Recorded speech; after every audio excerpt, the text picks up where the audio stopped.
नमस्कार, मैं सुरेश कुमार, इतिहास व्याख्याता। आज हम मध्यकालीन भारत का इतिहास और उसमें मुगलों का दक्षिणी राज्यों व मराठों से संबंध के विषय में अध्ययन करेंगे कि किस तरह से मुगलों का दक्षिण के राज्यों से संबंध रहा। मुगलों का दक्षिणी राज्यों से संबंध विंध्याचल पर्वत श्रेणी के उत्तर को दक्षिण भारत से अलग करती हुई दिखती थी, परंतु अति प्राचीन काल से ही दोनों भागों के बीच सांस्कृतिक, व्यापारिक और राजनीतिक आदान प्रदान होते थे। यही कारण है कि विभाजन का कृत्रिम विभाजन मात्र रह गया है। उत्तरी और दक्षिणी भारत के बीच शायद ही कभी संपर्क टूटा हो। दिल्ली सल्तनत के निर्बल और पतनोन्मुख हो जाने पर गुजरात, मालवा और उड़ीसा के प्रांतीय राज्य दक्षिण भारत की राजनीति में सक्रिय रुचि लेने लगे थे। मुगलों ने भी दिल्ली सुल्तानों की साम्राज्यवादी नीति विरासत में प्राप्त की थी। डॉक्टर एल श्रीवास्तव का मत है कि उनके लिए इसे अपनाने के सिवाय कोई चारा नहीं था, क्योंकि समय समय पर राज्यों की सीमाओं, प्रभाव क्षेत्र, व्यापार वाणिज्य, धार्मिक नीति तथा शरणार्थियों, भगोड़ों से संबंधित कई समस्याएं उत्पन्न हो जाती थी और फिर उनका निराकरण करना ही पड़ता था।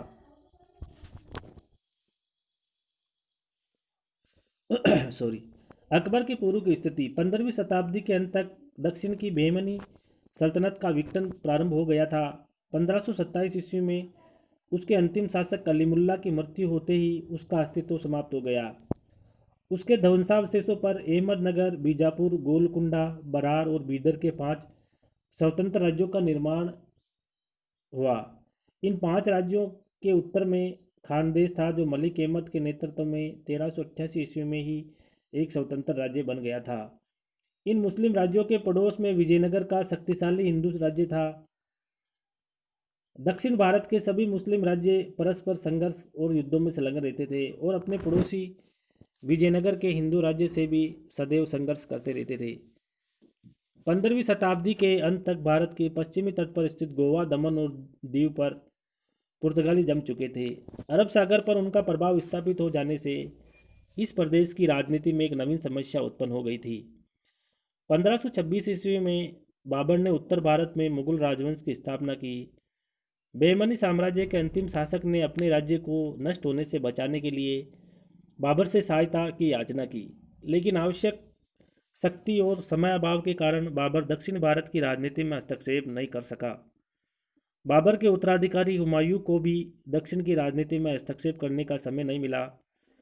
यद्यपि शेरशाह महत्वाकांक्षी एवं साहसी शासक था, किंतु उसके भाग्य में अधिक समय तक जीवित रहना नहीं लिखा था, इसलिए वह भी दक्षिण भारत की राजनीति में कोई सक्रिय भूमिका का निर्वाह नहीं कर पाया।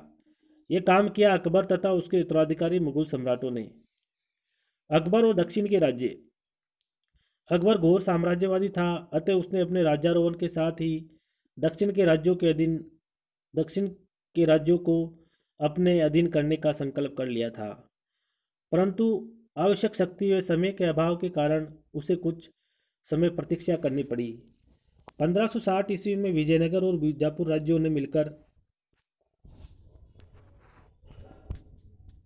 अहमदनगर को पराजित कर दिया और उस पर अपमानजनक शर्तें लाद दी। विजयनगर की बढ़ती हुई शक्ति से अकबर विचलित हो उठा, लेकिन 1665 ईस्वी में तालीकोट के युद्ध में विजयनगर का सूर्यास्त हो गया। इससे पूर्व राजस्थान में अकबर की शक्ति काफ़ी बढ़ गई थी। मालवा जीता जा चुका था और गुजरात में भी मुगल सत्ता कायम हो गई थी।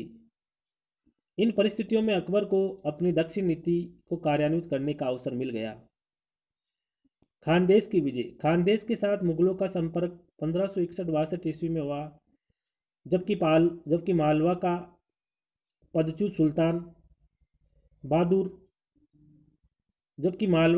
सुल्तान बाज बहादुर शरण लेने के लिए खानदेश आया और मुगल सेना नायक पीर मोहम्मद ने उसका पीछा करते हुए नर्मदा नदी को पार किया था। खानदेश के सुल्तान ने बाज बहादुर की सहायता की तथा मुगलों को खानदेश से खदेड़ दिया। दूसरी बार संपर्क 1564 ईस्वी में हुआ, जबकि अकबर मालवा के विद्रोही सूबेदार अब्दुल्ला खां उज्बेक का दमन करने के लिए मांडू जा पहुंचा था और उसने खानदेश के सुल्तान मीरन मुबारक शाह की पुत्री के साथ निकाह किया। 1572-73 ईस्वी में गुजरात विजय के बाद मुगल साम्राज्य की सीमाएं खानदेश और अहमदनगर से मिल गई। अतः अकबर ने खानदेश के साथ मैत्रीपूर्ण संबंध स्थापित किए। खानदेश ने अकबर को वार्षिक कर देना स्वीकार कर लिया। 1577 ईस्वी में मुगलों ने खानदेश पर आक्रमण किया और खानदेश ने अकबर की अधीनता स्वीकार कर ली। अगस्त 1591 ईस्वी में खानदेश के शासक अली खान ने अकबर की अधीनता स्वीकार करते हुए नियमित राजस्व अदा करने का आश्वासन दिया। अली खां के बाद उसका पुत्र मीरन बहादुर खानदेश का सुल्तान बना, जिसने अकबर को अपना दूर सम्राट मानने से इनकार कर दिया। अकबर ने उसे समझाने के लिए 3 बार विशेष दूत भेजे, लेकिन मीरन बहादुर अपनी बात पर अड़ा रहा। अतः 1599 ईस्वी के आरंभ में अकबर ने खानदेश पर आक्रमण कर राजधानी बुरहानपुर पर अधिकार कर लिया। मीरन बहादुर ने भागकर असीरगढ़ के दुर्ग में शरण ली। 1600 ईस्वी के अंत में कुछ सेनापतियों के माध्यम से अकबर और मीरन बहादुर के बीच समझौता हो गया, जिसके अनुसार मीरन अकबर के दरबार में उपस्थित हो गया, लेकिन यह मीरन के साथ विश्वासघात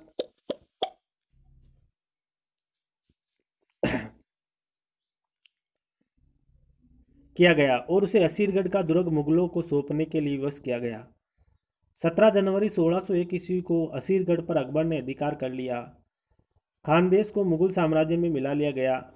मीरन को बंदी बनाकर ग्वालियर भेज दिया गया तथा जीवन निर्वाह के लिए उसे 4000 असरपिया वार्षिक भत्ते के रूप में दी गई। निसंदेह अकबर जैसे महान शासक के लिए विश्वासघात करके तथा दुर्ग रक्षकों को घूस देकर किले पर अधिकार करना सर्वथा निंदनीय कृत्य था। फिर अहमदनगर विजय। खानदेश पर मुगलों का अधिकार होने से पूर्व बरार को अहमदनगर ने और बीदर को बीजापुर ने अपने राज्य में मिला लिया था। खानदेश पर मुगलों का अधिकार हो जाने के बाद भी अहमदनगर, बीजापुर और गोलकुंडा के स्वतंत्र राज्य विद्यमान थे। दक्षिण के इन राज्यों में अहमदनगर का राज्य उत्तर भारत के निकटतम था और उसने अकबर की अधीनता मानने से इनकार कर दिया था। अतः अकबर ने अहमदनगर पर आक्रमण करने की तैयारियां आरंभ कर दी थी। इस समय अहमदनगर में दलीय संघर्ष चल रहा था। अप्रैल 1595 में सुल्तान बुरहान मुल्क की मृत्यु हो गई थी तथा 16 अगस्त 1595 ईस्वी को उसका उत्तराधिकारी इब्राहिम भी एक युद्ध में मारा गया। अहमद उसका उत्तराधिकारी बना, लेकिन चांद बीबी ने इब्राहिम के शिशु पुत्र बहादुर को सुल्तान बना दिया। इधर इखलास खां नामक एक अमीर ने एक अनजान वंश के बालक को दावेदार खड़ा कर दिया। एक अन्य अमीर अबंग खां ने बुरहान शाह प्रथम के पुत्र अली का समर्थन किया। इस प्रकार अहमदनगर के राज सिंहासन के अनेक दावेदार खड़े हो गए। ऐसी परिस्थितियों में 18 दिसंबर 1595 ईस्वी को मुगलों ने अहमदनगर का घेरा डाल दिया। चांद बीबी ने, जो मृत बुरहान मुल्क की बहन तथा बीजापुर के सुल्तान अली आदिल शाह की विधवा थी, बड़ी योग्यता से दुर्ग की रक्षा की। कुछ समय बाद दोनों पक्षों में समझौता हो गया, जिसके अनुसार बुरहान मुल्क के पोते को अकबर की अधीनता में अहमदनगर का शासक स्वीकार कर लिया। नए शिशु शासक ने बरार का प्रदेश मुगल सम्राट को समर्पित कर दिया, लेकिन अहमदनगर के कुछ सरदारों ने समझौते का विरोध किया तथा बीजापुर की सहायता से बरार पर पुनः अधिकार करने के प्रयास किए। तब स्वयं अकबर दक्षिण की तरफ आया और मुगल सेना ने अहमदनगर का घेरा डाल दिया। इस बार भी चांद बीबी ने बड़ी बहादुरी से दुर्ग की रक्षा की, परंतु जब आंतरिक शत्रुओं के कारण उसकी स्थिति नाजुक हो गई तो उसने मुगलों से संधि वार्ता आरंभ कर दी। कुछ अमीरों ने चांद बीबी के इस कदम का विरोध किया तथा 3 जुलाई 1600 ईस्वी को उन्होंने चांद बीबी की हत्या कर दी। 18 अगस्त 1600 ईस्वी को अहमदनगर दुर्ग पर मुगलों का अधिकार हो गया। कुछ दिनों बाद अहमदनगर को मुगल साम्राज्य में मिला लिया गया तथा शिशु सुल्तान को बंदी बनाकर ग्वालियर भेज दिया गया। यद्यपि अहमदनगर के कुछ अमीर अभी भी मुगलों से संघर्ष करते रहे, लेकिन उन्हें अपने ध्येय में सफलता नहीं मिली। वस्तुतः अकबर ने एक सुनियोजित दक्षिण नीति का अवलंबन किया और अपने ध्येय में सफल भी रहा। बरार, खानदेश, अहमदनगर और उसके निकटवर्ती इलाका मुगल साम्राज्य में मिला लिया गया। जिससे मुगल साम्राज्य की सीमाएं काफ़ी विस्तृत हो गई।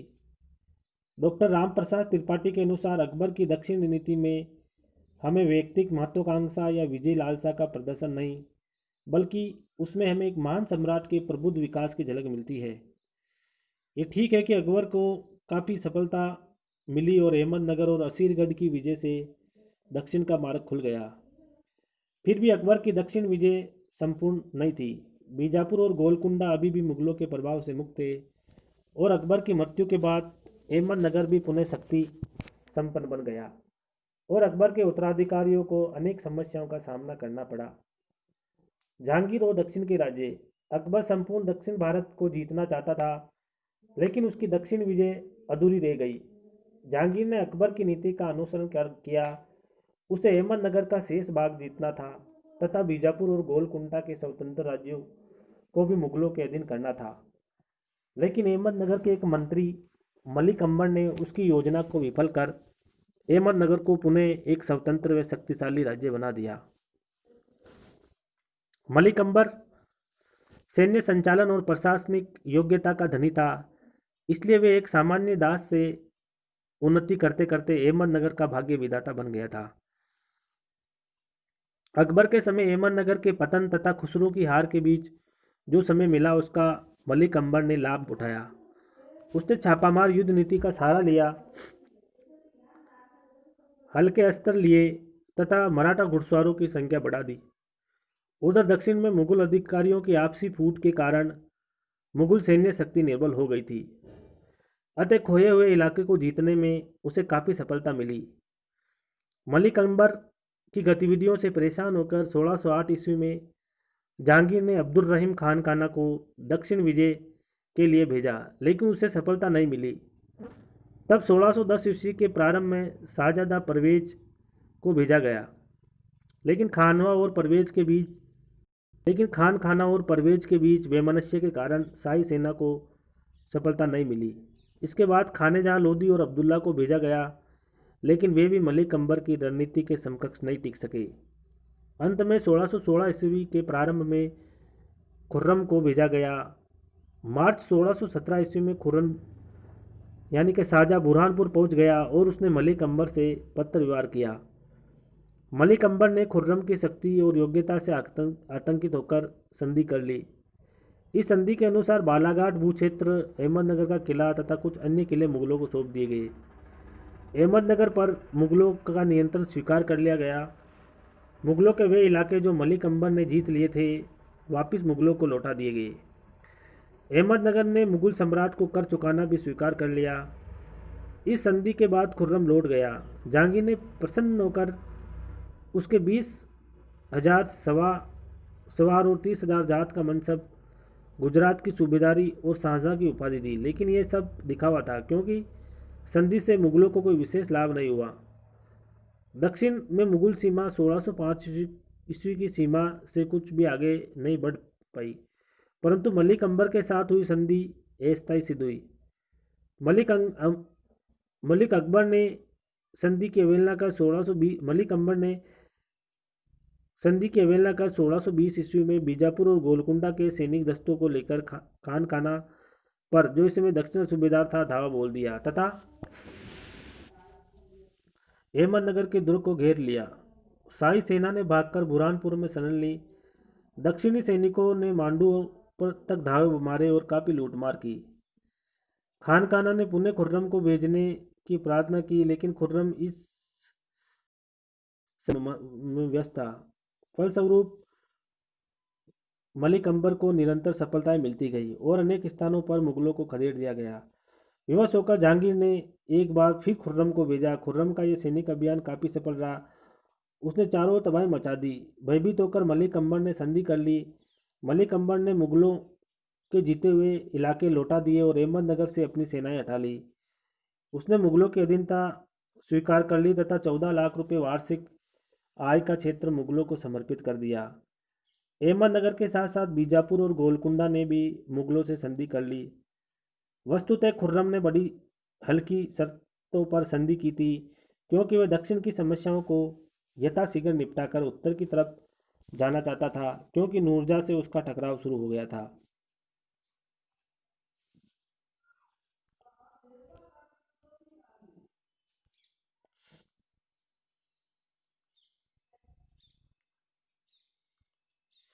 1621 ईस्वी में दक्षिण का युद्ध समाप्त हुआ गया। इसके बाद खुर्रम और महाबत खां के विद्रोह के कारण जहांगीर को दक्षिण की तरफ ध्यान देने का अवसर नहीं मिला।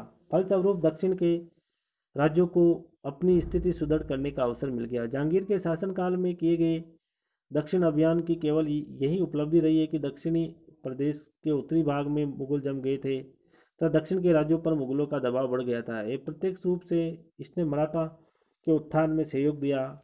एक बार मुगलों से लड़ने में अभ्यस्त हो जाने पर मराठे मुगल साम्राज्य के सबसे खतरनाक दुश्मन के रूप में सामने आए। शाहजहाँ और दक्षिण के राज्य। शाहजहाँ और दक्षिण के राज्य। शाहजहाँ ने दक्षिण में साम्राज्य विस्तार की नीति को जारी रखा। इसके कई कारण थे। इस समय दक्षिण की सल्तनतें आपसी फूट और संघर्ष में संलग्न थी, अतः दक्षिण की राजनीतिक परिस्थितियां साम्राज्य विस्तार के अनुकूल थी। इसके अतिरिक्त उत्तर भारत में साम्राज्य के विद्रोही प्राय भागकर दक्षिण में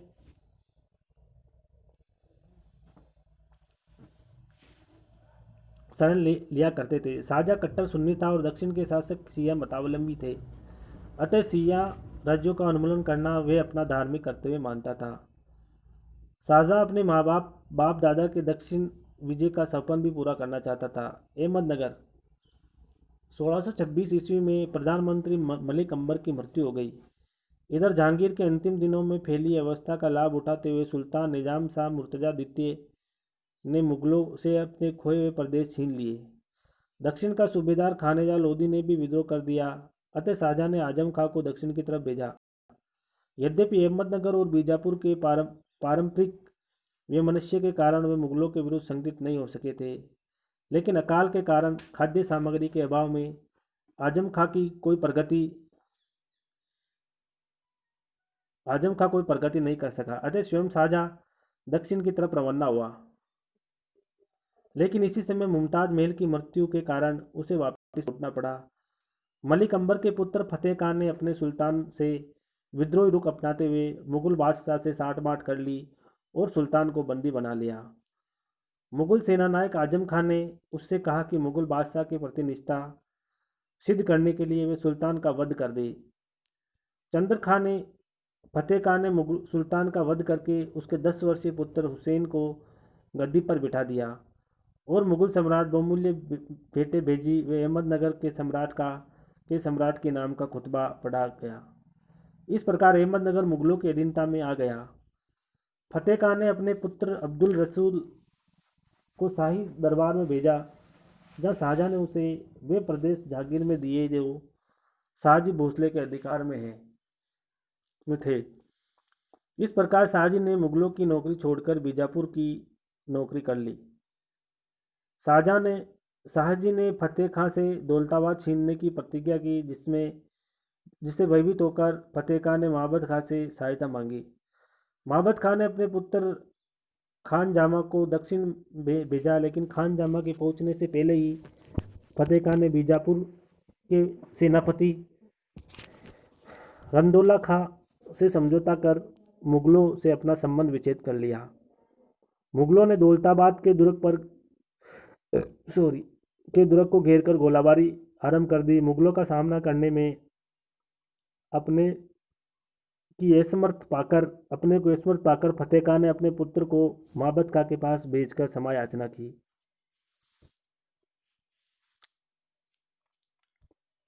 दौलताबाद दुर्ग पर मुगलों का अधिकार हो गया।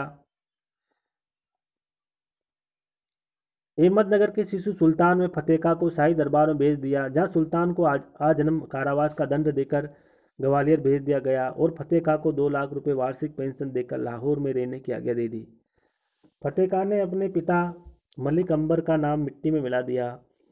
दौलताबाद पर मुगलों का अधिकार हो जाने के बाद भी पूरा अहमदनगर का राज्य समाप्त नहीं हुआ, क्योंकि बालाघाट का प्रदेश अब भी शाहजी भोसले के अधिकार में था। शाहजी ने निजाम शाही वंश के एक लड़के को निजाम उल मुल्क की उपाधि के साथ गद्दी पर बैठा दिया और मुगलों का विरोध करते रहे। महाबत खां परेंडा दुर्ग पर कब्जा कर वहां से शाहजी को खदेड़ने का प्रयास किया, किंतु उससे सहायता नहीं मिली। उसके लिए शाहजहाँ ने महाबत खां को बुरी तरह से फटकारा, जिसके आघात से महाबत खां की अक्टूबर 1634 ईस्वी में मृत्यु हो गई। शाहजहाँ ने मुगल सेनाओं को वापस बुला लिया, जिससे दक्षिण में पुनः व्यवस्था फैल गई। अतः शाहजहाँ स्वयं दक्षिण की ओर आया तथा शाहजी के विरुद्ध तीन ओर से सेनाएं भेजी तथा खानजामा को बीजापुर नष्ट करने का आदेश दे दिया। बीजापुर के सुल्तान आदिल शाह ने अपने राज्य की बर्बादी होते देख मुगलों की अधीनता स्वीकार कर ली और सम्राट के वचन दिया कि वह अहमदनगर तथा गोलकुंडा के मामलों में हस्तक्षेप नहीं करेगा तथा शाहजी भोसले को भी किसी प्रकार की मदद नहीं करेगा। अब शाहजी अकेला रह गया। मुगलों ने बीजापुर का सैनिक सहयोग लेकर शाहजी पर सैनिक दबाव डालना आरंभ कर दिया। अंत में शाहजी ने अपने आप को तथा सुल्तान तथा सुल, तथा शिशु सुल्तान निजाम उल मुल्क को रंगदौला खां के को सुपुर्द कर दिया। शिशु सुल्तान को ग्वालियर के दुर्ग में कैद करके रखा गया और शाहजी ने पुणे बीजापुर में नौकरी कर ली। इस प्रकार अहमदनगर का राज्य और राजवंश निजामशाही का अंत हो गया। फिर गोलकुंडा। अहमदनगर और बीजापुर से निपटने के लिए शाहजहाँ ने गोलकुंडा की तरफ ध्यान दिया। चूंकि गोलकुंडा का सुल्तान अब्दुल्ला कुतुब शाह अपेक्षाकृत अधिक नरम था, अतः उससे संधि करना अधिक कठिन नहीं था। यद्यपि शाहजहाँ तब राजकुमार था, तब उसके गोलकुंडा के साथ महत्वपूर्ण संबंध थे, लेकिन शाहजहाँ कट्टर सुन्नी था जबकि कुतुब शाह कट्टर शिया था। अतः शाहजहाँ ने सुल्तान से मांग की कि वे अपने राज्य में शिया रीति रिवाजों को बंद कर दे तथा खुतबे में फारस के शाह का नाम हटा दे। सुल्तान ने थोड़ी हिचकिचाहट के बाद ऐसा करना स्वीकार कर लिया तथा 1636 ईस्वी में एक संधि पर हस्ताक्षर कर दिए। संधि के अनुसार खुतबे में शिया धर्म घोटक शब्दों को हटाकर शाहजहाँ के नाम का खुतबा पढ़ा जाएगा तथा सिक्कों पर शाहजहाँ का नाम मुतकिन कराया जाएगा। मुगल सुल्तान को 2 लाख हूण यानी लगभग 6 लाख रुपए प्रतिवर्ष देगा तथा पिछला बकाया 32 लाख रुपए भी देगा। सुल्तान मुगल सम्राट के प्रति निष्ठावान रहेगा तथा अन्यथा उसके राज्य को अधिकृत करना सम्राट के लिए न्याय संगत होगा। बीजापुर के सुल्तान ने यदि गोलकुंडा पर आक्रमण किया तो मुगल सम्राट ने गोलकुंडा की सहायता करेगा, और यदि मुगलों ने बीजापुर पर आक्रमण किया तो गोलकुंडा का सुल्तान मुगल सम्राट की सहायता करेगा। इस संधि के द्वारा गोलकुंडा ने अपने अस्तित्व की रक्षा कर ली, लेकिन शाहजहाँ तो उसके अस्तित्व को ही समाप्त करना चाहता था। वह तो ऐसे अवसर की प्रतीक्षा में था जिससे कि उसका अस्तित्व समाप्त किया जा सके। नवंबर 1652 ईस्वी में शाहजादा औरंगजेब दूसरी बार दक्षिण का सूबेदार नियुक्त हुआ। इससे पूर्व 1641 से 1644 में दक्षिण का सूबेदार रह चुका था। वह गोलकुंडा को समाप्त करने की पर तुला हुआ था। उधर गोलकुंडा ने मुगल सम्राट को वार्षिक कर नहीं चुकाया था, लेकिन दोनों के बीच युद्ध का कारण दूसरा था। मोहम्मद सैयद नामक एक व्यक्ति ईरान से यहाँ आया और अतुल संपत्ति का स्वामी बन गया। गोलकुंडा के सुल्तान ने उसे अपना प्रधानमंत्री बनाया। उसे मीर जुमला की उपाधि प्रदान की गई। मीर जुमला अत्यधिक महत्वाकांक्षी था तथा वह सुल्तान बनने की आकांक्षा रखता था। सुल्तान ने उसे बंदी बनाकर अंधा करवा दिया का षड्यंत्र रचा, लेकिन षड्यंत्र असफल रहा। मीर जुमला के पुत्र मोहम्मद अमीन ने अपने अशिष्ट व्यवहार से सुल्तान को नाराज कर दिया। इससे क्रुद्ध होकर सुल्तान ने अमीन को से परिवार बंदी बना लिया। अमीन ने अपनी मुक्ति के लिए औरंगजेब से सहायता की प्रार्थना की। औरंगजेब तो ऐसे अवसर की प्रतीक्षा में था, अतः उसने शाहजहाँ से गोलकुंडा पर आक्रमण करने की अनुमति प्राप्त कर सुल्तान से अमीन को से परिवार रिहा करने की मांग की। सुल्तान को उत्तर की प्रतीक्षा दिए बिना ही औरंगजेब 1656 ईस्वी में शाही सेनाओं को गोलकुंडा में प्रविष्ट होने का आदेश दिया। भयभीत सुल्तान ने अमीन को से परिवार मुक्त कर दिया। अतः औरंगजेब ने मीर जुमला को जब्त संपत्ति को लौटाने का मांग की। भयभीत सुल्तान ने अपने कोष गोलकुंडा के दुर्ग में भेज दिया। शाही सेनाओं ने उस पर आक्रमण कर उसे परास्त कर दिया। सुल्तान ने एक और तो संधि की बातचीत प्रारंभ की, तो दूसरी ओर गुप्त रूप से बीजापुर के सुल्तान ने एक और तो संधि की बातचीत आरंभ की, तो दूसरी ओर गुप्त रूप से बीजापुर की सहायता हेतु बातचीत करता रहा। इस बीच फरवरी 1656 ईस्वी में स्वयं को औरंगजेब ने वहां पहुंचकर दुर्ग का घेरा डाल दिया। भयभीत सुल्तान ने क्षमा याचना की। औरंगजेब ने मांग की कि सुल्तान अपनी पुत्री की शादी मोहम्मद यानी औरंगजेब का पुत्र से करे, 1 करोड़ रुपए युद्ध का हर्जाना दे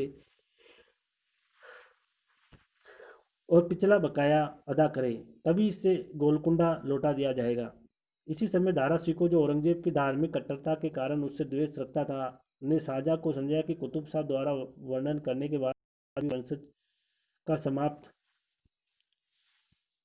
करना न्याय संगत नहीं है। अतः शाहजहाँ ने एक फरमान जारी भेजकर औरंगजेब को कहलवाया कि सुल्तान को क्षमा कर गोलकुंडा से लौट कर आवे। लेकिन औरंगजेब ने इस साइज फरमान को गुप्त रखते हुए घेरा तभी उठाया जबकि 30 मार्च 1665 को सुल्तान ने नई संधि पर हस्ताक्षर कर दिए। संधि के अनुसार सुल्तान ने अपनी पुत्री की शादी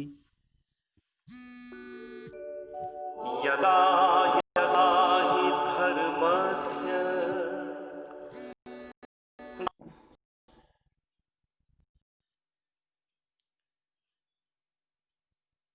अपनी पुत्री की शादी मोहम्मद से करने का वचन दिया। 15 लाख रुपए दंड स्वरूप देना स्वीकार किया और मीर जुमला की संपत्ति लौटा दी। सुल्तान ने कुरान को साक्षी मानकर मुगलों के अधीनता स्वीकार कर ली। इस प्रकार गोलकुंडा का राज्य भी मुगलों के अधीनता में आ गया। मीर जुमला को मुगल दरबार में उच्च पद पर दे दिया गया और कालांतर में वह मुगल साम्राज्य का प्रधानमंत्री बना। बीजापुर। गोलकुंडा के पतन के बाद औरंगजेब की दृष्टि बीजापुर पर पड़ी। बीजापुर के सुल्तान मोहम्मद आदिल शाह ने 1636 ईस्वी में मुगलों से संधि कर ली तथा 20 वर्षों तक यह संधि का पालन करता रहा और मुगलों से महत्वपूर्ण संबंध बनाए रखा। 1656 ईस्वी में उसकी मृत्यु के बाद 18 वर्षीय अली आदिल शाह बीजापुर का सुल्तान बना। शासन परिवर्तन के साथ ही दरबार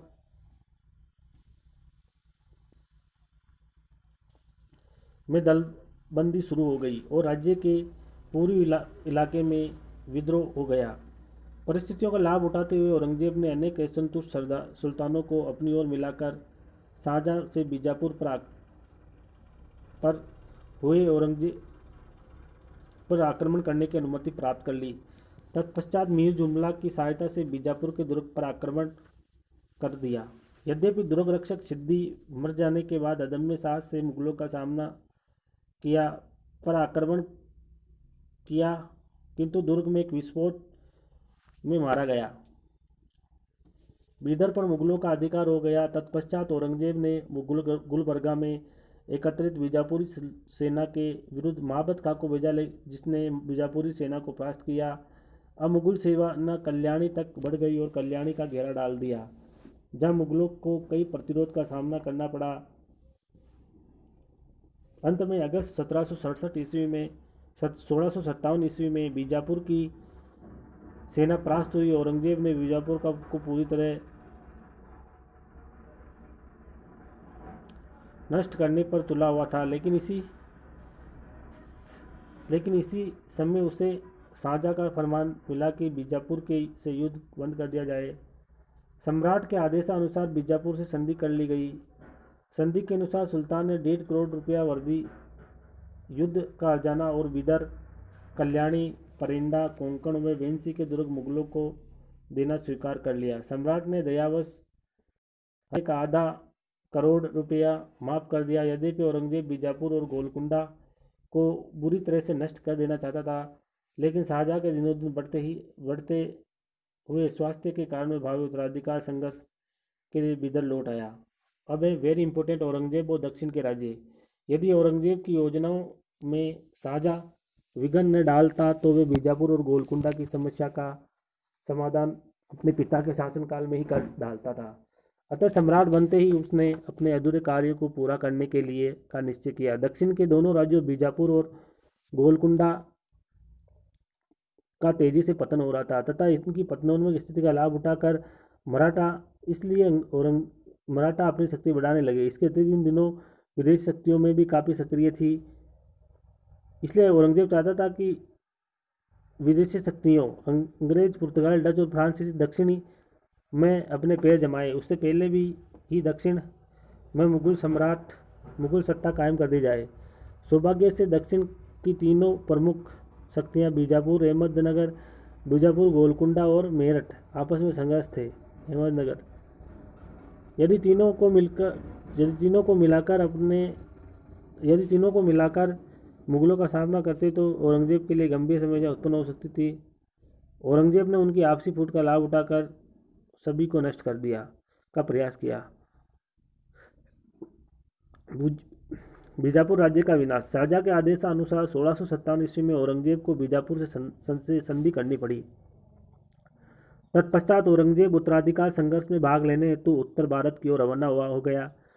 उसके जाते ही आदिल शाह ने संधि की अवमानना शुरू कर दी। अतः सम्राट बनने के बाद 1665 ईस्वी में उसने आमेर के मिर्जा राजा जय सिंह को बीजापुर के विरुद्ध भेजा। जय सिंह को शिवाजी का दमन करने का भी आदेश दिया गया। अतः जय सिंह ने सर्वप्रथम शिवाजी को परास्त कर उसे पुरंदर की संधि की और फिर शिवाजी के सहयोग से बीजापुर पर विदेशी आक्रमण होकर बीजापुर पर आक्रमण कर दिया, लेकिन बीजापुरियों की सतर्कता का उसे कोई लाभ नहीं मिला। विवश होकर जय सिंह ने लौटने का निश्चय किया, किंतु बीजापुर की सेना ने उस पर आक्रमण कर उसे काफ़ी क्षति पहुंचाई। निराश जय सिंह औरंगाबाद लौट गया। बीजापुर की सफलता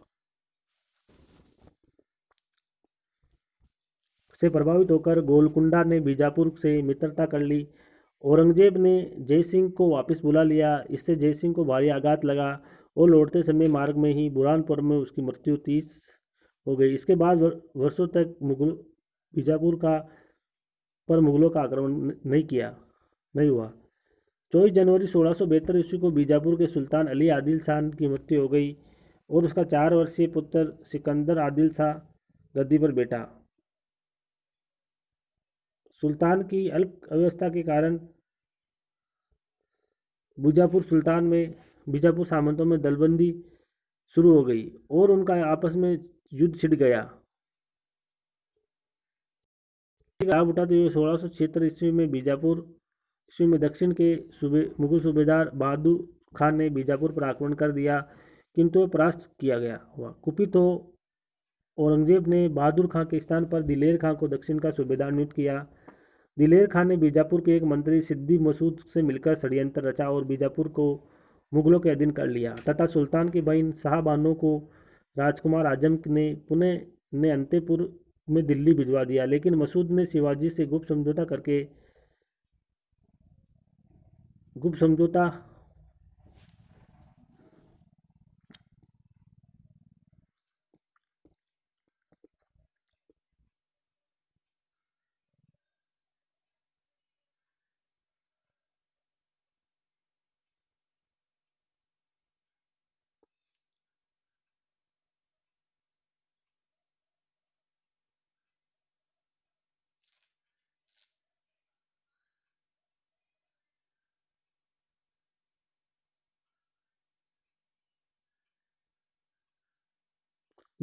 करके दिलेर खां को नाराज कर दिया।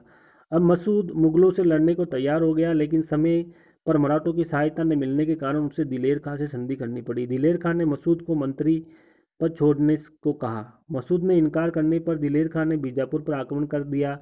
इस बार मसूद को मराठों की सहायता मिल गई, अतः दोनों ने मिलकर दिलेर खां को खदेड़ दिया। इस पर औरंगजेब ने दिलेर खां को वापस बुला लिया। 23 नवंबर 1681 को स्वयं औरंगजेब बुरहान पर आया। औरंगजेब ने अनुभव किया कि बीजापुर और गोलकुंडा के अधीन किए बिना मराठों का दमन असंभव है। अतः उसने राजकुमार आजम को बीजापुर का घेरा डालने का आदेश दिया। ये घेरा लगभग 15 महीनों तक चलता रहा, लेकिन बीजापुर इस घेरे से अप्रभावित रहा, क्योंकि संभाजी दुर्ग में रसद के व अन्य सहायता प्राप्त करने पहुंचे थे। 13 जुलाई 1686 ईस्वी को स्वयं औरंगजेब बीजापुर की तरफ रवाना हुआ। इसके निर्देशानुसार घेराबंदी को मजबूत किया गया। सम्राट के उचित प्रबंध के कारण बीजापुर सैनिकों को रसद की कमी नहीं हुई। निराश बीजापुरियों ने 22 सितंबर 1686 ईस्वी को आत्मसमर्पण कर दिया। औरंगजेब ने सुल्तान को 1 लाख रुपया वार्षिक पेंशन देकर शाही मनसबदार बना लिया। 29 सितंबर 1686 ईस्वी को औरंगजेब ने नगर में प्रवेश किया और वहां के महलों में अंकित सिया लेखों व चित्रों को नष्ट करवा दिया। 3 अप्रैल 1700 ईस्वी को अब्दस सुल्तान की मृत्यु हो गई। तब बीजापुर को मुगल साम्राज्य में मिला लिया गया और वहाँ के सरदारों की को शाही सेवा में ले लिया गया। नेक्स्ट है गोलकुंडा का पतन। गोलकुंडा का शासक अब्दुल्ला कुतुब शाही एक कर्मण्य, विलासी एवं स्त्रियों के संसर्ग में ही आनंदित होने वाला व्यक्ति था। उसका उत्तराधिकारी अबुल हसन भी इसी प्रवृत्ति का था। अतः शासन प्रबंध मद्दन्ना और अक्कन्ना नामक 2 ब्राह्मण मंत्रियों के हाथ में था। उन्होंने अपनी इस सुरक्षा हेतु शिवाजी से संधि करके उन्हें 5 लाख रुपये वार्षिक कर देना स्वीकार कर लिया। राज्य में ब्राह्मण मंत्रियों का वर्चस्व और शिवाजी से मंत्री औरंगजेब के लिए असहनीय थी। अतः बीजापुर से निपटने के बाद उसने गोलकुंडा की तरफ ध्यान दिया। इसी समय गोलकुंडा के सुल्तान ने शाही शिविर में तैनात अपने दूत एक पत्र लिखा, जिसमें औरंगजेब को सिकंदर, आदिल शाह जैसे ऐसाए बच्चों पर आक्रमण करने के लिए उसे नीच और कायर पुकारा गया था।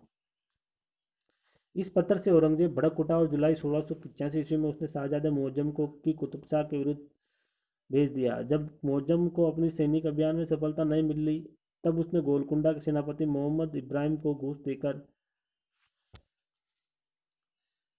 अपनी ओर मिला लिया। अतः सुल्तान हैदराबाद से निकलकर गोलकुंडा के दुर्ग में नजर आया। मुअज्जम ने बिना किसी प्रतिरोध के हैदराबाद पर अधिकार कर लिया। अपने को ऐसा